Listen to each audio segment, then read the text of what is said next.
Sebelum kita masuk ke pembelajaran, dukung kami dengan kunjungi channel YouTube kami, klik tombol like dan subscribe. Halo.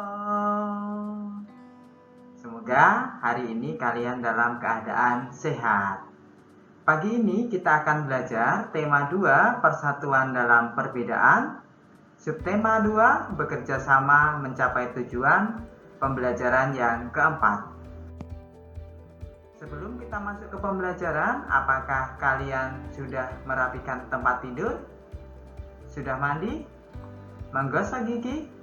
Berpakaian rapi? Makan atau sarapan? Dan sudah mempersiapkan pembelajaran hari ini.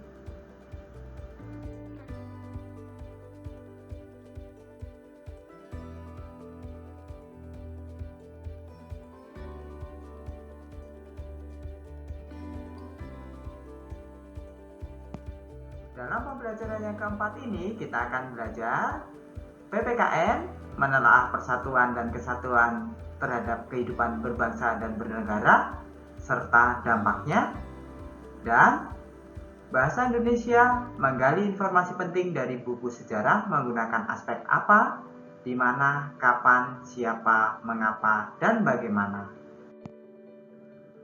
Tahukah kamu, para pahlawan juga bersatu dan bekerja sama melalui cara diplomasi dengan tujuan untuk mendapatkan pengakuan kedaulatan kemerdekaan bangsa kita.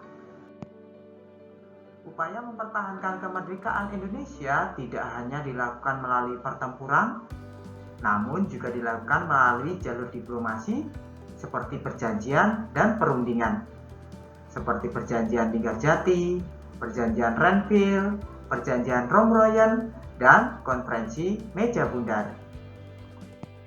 Jalur diplomasi yang dilakukan bangsa Indonesia pertama kali adalah perjanjian Linggarjati yang dilakukan pada tanggal 15 November 1946 sampai dengan 25 Maret 1947. Perjanjian Linggarjati adalah perundingan antara Indonesia dan Belanda di Linggarjati, Jawa Barat, yang menghasilkan persetujuan mengenai status kemerdekaan Indonesia. Perjanjian tersebut ditandatangani secara sah oleh kedua negara pada tanggal 25 Maret 1947. Hasil perundingannya yang pertama adalah Belanda mengakui secara de facto wilayah Republik Indonesia, yaitu Jawa, Sumatera, dan Madura. Belanda harus meninggalkan wilayah RI paling lambat tanggal 1 Januari 1949. Dan yang ketiga, pihak Belanda dan Indonesia sepakat membentuk negara Republik Indonesia Serikat. Dalam membentuk RIS, Indonesia harus bergabung dalam Commonwealth atau Persemakmuran. Perjanjian Linggarjati ini menimbulkan pro dan kontra di kalangan masyarakat Indonesia. Namun, tahukah kamu pelanggaran perjanjian Linggarjati? Pelaksanaan hasil perundingan Linggarjati ini tidak berjalan mulus. Pada tanggal 20 Juli 1947, Gubernur Jenderal H.J. Van Mook akhirnya menyatakan bahwa Belanda tidak terikat lagi dengan perjanjian ini. Pada tanggal 21 Juli 1947, meletuslah agresi militer Belanda yang pertama. Akhirnya, karena tidak terjadi kesepakatan dalam perundingan Linggarjati, Indonesia menjalankan perundingan yang kedua, yaitu perjanjian Renville pada tanggal 8 Desember 1947 sampai 17 Januari 1948. Perjanjian ini dilakukan antara Indonesia dan Belanda. Perjanjian ini ditandatangani pada tanggal 17 Januari 1948 di atas kapal perang Amerika Serikat USS Renville yang berlabuh di Pelabuhan Tanjung Priuk, Jakarta. Perundingan dimulai pada tanggal 8 Desember 1947. Perundingan ini ditengahi oleh Komisi Tiga Negara atau KTN, yaitu Amerika Serikat, Australia, Belgia. Delegasi Indonesia dipimpin oleh Amir Syarifuddin, delegasi Kerajaan Belanda dipimpin oleh R. Abdul Kahir Wijo Duatmojo. Ya.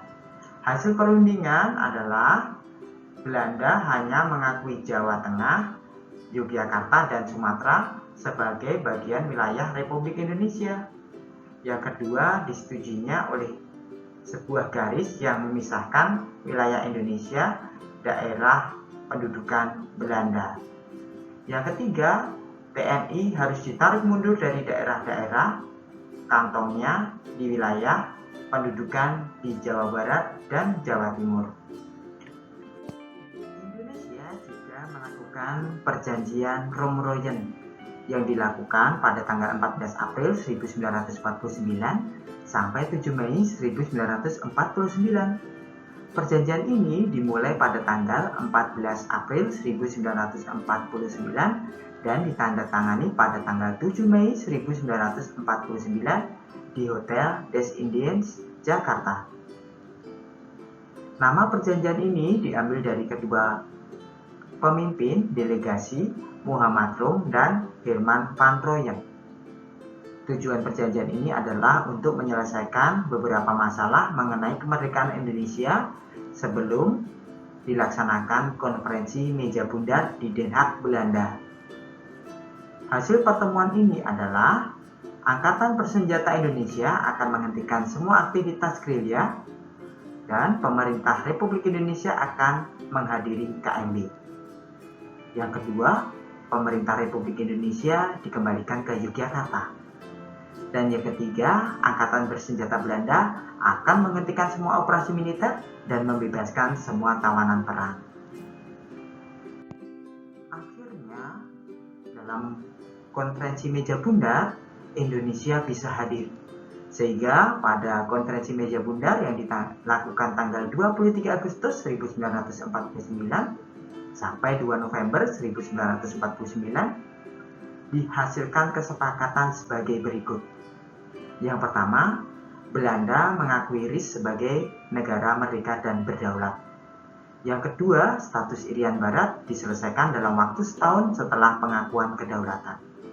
Yang ketiga, akan dibentuknya Uni Indonesia Belanda. Dan yang keempat, RIS mengembalikan hak milik Belanda dan memberikan hak konsesi dan izin baru untuk perusahaan-perusahaan Belanda, serta pengambil alihan utang Hindia Belanda oleh Republik Indonesia Serikat. Berarti di sini Indonesia sudah dapat pengakuan ya. Luar biasa kerjasama dari seluruh rakyat Indonesia. Sekarang silahkan kalian buat pertanyaan sesuai teks perjanjian yang ada di atas.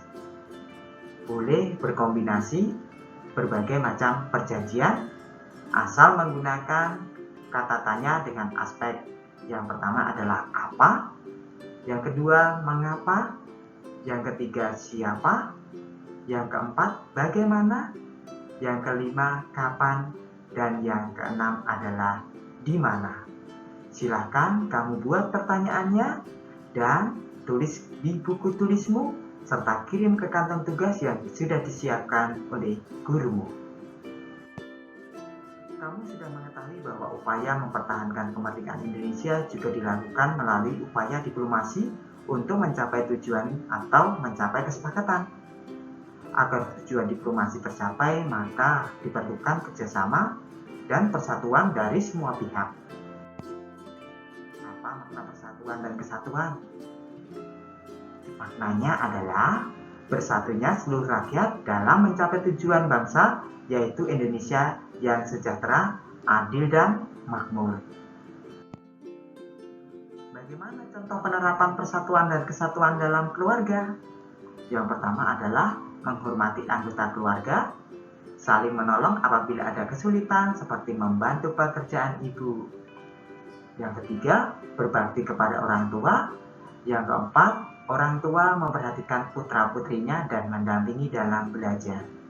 Yang kelima, membagi tugas keluarga dengan adil. Yang keenam, bergotong royong untuk menjaga kondisi keluarga. Yang ketujuh, menjalin keharmonisan antar anggota keluarga. Jika anggota keluarga bisa menjaga keharmonisan, tentunya kita akan tenang dan nyaman di rumah. Sedangkan penerapan persatuan dan kesatuan di sekolah antara lain adalah antar teman harus saling menghormati, menjaga tutur kata agar tidak menyinggung orang lain, menghargai pendapat teman, tidak memilih-milih teman atau membedakan teman dalam hal suku, ras, agama, serta budaya, mengikuti pembelajaran dengan tertib, meningkatkan rasa saling menjaga satu dengan yang lain. Lalu bagaimana jika penerapan itu dilakukan di masyarakat dalam berbangsa dan bernegara? Yang pertama adalah saling menghormati dan menghargai antar anggota masyarakat. Yang kedua, memaknai rasa persatuan dan menghormati keragaman suku, ras, budaya, dan agama yang ada di masyarakat. Yang ketiga, menjunjung tinggi nilai kegotong royongan. Yang keempat, memiliki rasa toleransi yang tinggi. Yang kelima, saling membantu dan memahami kondisi masyarakat. Yang keenam, menerapkan norma-norma yang ada atau berlaku di masyarakat dengan ikhlas dan senang hati.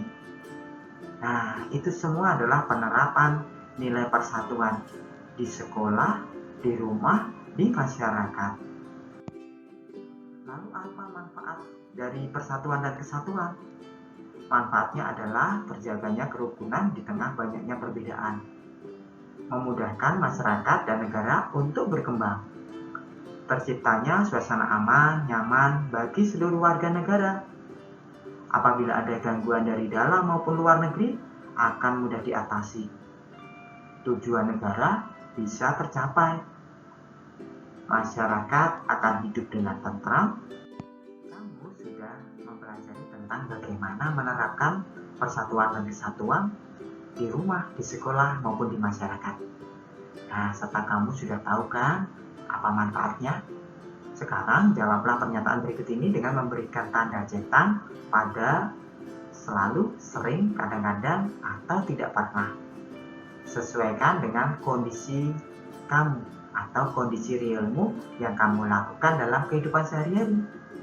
Yang pertama, berbicara dengan sopan kepada orang tua. Yang kedua, memaki orang tua atau orang lain dengan kata kasar. Yang ketiga, menolak saat orang tua meminta tolong.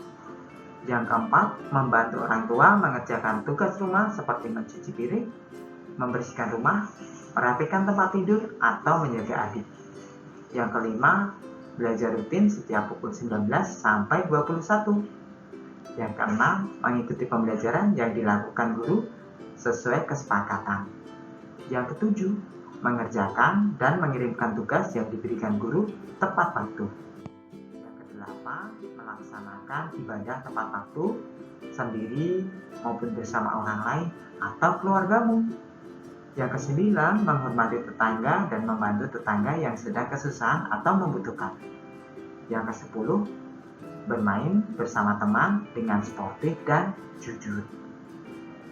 Tuliskan di buku tulismu, buatlah tabelnya, dan jangan lupa kirim ke kantong tugas yang sudah disiapkan oleh guru. Baik anak-anakku, pembelajaran hari ini telah selesai. Mari kita tutup dengan berdoa. Berdoa mulai. Berdoa selesai. Terima kasih anak-anak karena sudah mengikuti pembelajaran hari ini dengan baik. Semoga kalian tetap semangat, jaga kesehatan, jangan lupa tersenyum, patuhi protokol kesehatan, hidup ini indah. Sampai jumpa di pertemuan selanjutnya, dan dadah!